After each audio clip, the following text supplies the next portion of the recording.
Here's a question nobody ever asks you in school. How did humanity survive 300,000 years without a single toilet? Not, how did we survive without smartphones or without electricity? Those are conveniences. This is different. This is the one bodily function every single human being on Earth has done every single day in every single era. And for 99% of our history, we did it with zero infrastructure. No pipes, no paper, no walls. And yet, somehow, we didn't wipe ourselves out with our own waste. That's not a joke.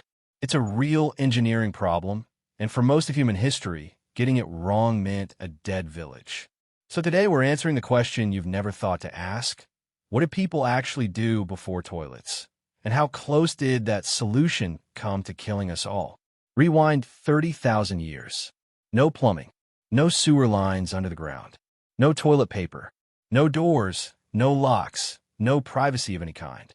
It's the middle of the night, it's freezing, and somewhere in the dark, a saber-toothed cat is actively hunting. And your stomach just made that noise. Before toilets, sanitation wasn't an architecture problem. It was a survival strategy, and the story of how we solved it is stranger, grosser, and more ingenious than you'd think. For over 90% of human history, we didn't really have a waste problem, for one very specific reason. We never stayed still. A nomadic band of 20 or 30 people moving through open landscape has nature working as an endless, self-cleaning system. Step away from camp, find a spot downwind, and by morning you've already moved on. The problem never had time to become a problem. And cleanup? Paper didn't exist, but early humans weren't roughing it blind. They were resourceful, and the toolkit changed by geography. In temperate forests, soft snow, or broad leaves that in deserts, smooth river stones or handfuls of sand. Along the coast, sea sponges or simply wading into the surf. Ice Age archaeological sites even suggest moss and animal fur were prized for the job. None of it was glamorous, but for a population that never stopped moving, it worked. Dirt wasn't the threat. Staying in one place was. Then, around 12,000 years ago, humanity made what looked like a brilliant move. We invented agriculture. Permanent homes, stored grain, domesticated animals, stability. There was just one disgusting catch. We stopped moving. Our waste didn't. When thousands of people live in the exact same spot, year after year, step behind a bush stops being an option because the bush is now your neighbor's garden. In early settlements like Jericho in the Levant or Scarabray in ancient Scotland, human waste became the first real civil engineering crisis in history.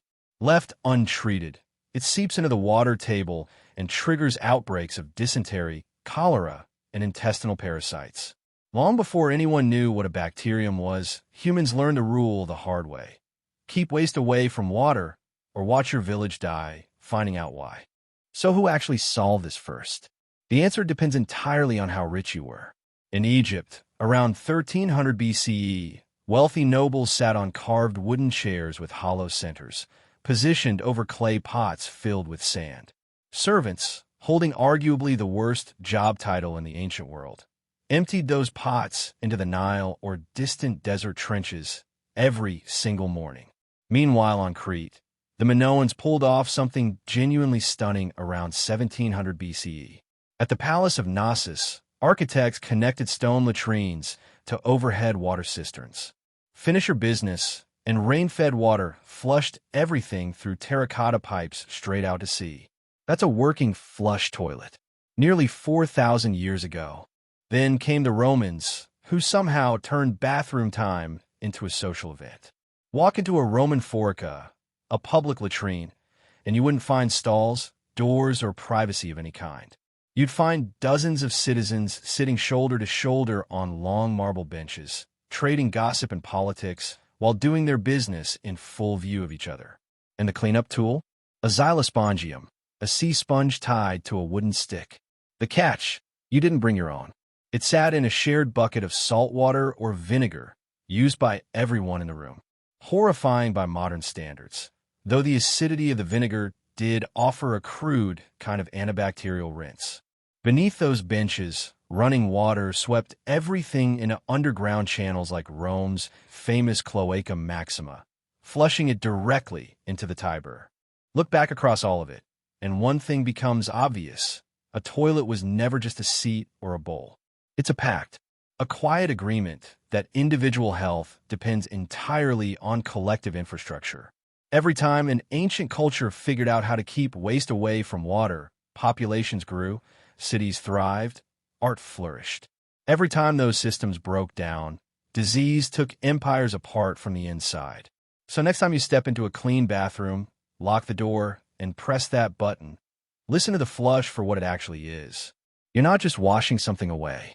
You're triggering a 10,000-year-old safety net, built one hard lesson at a time by ancestors who had to figure out the difficult way, exactly where not to go.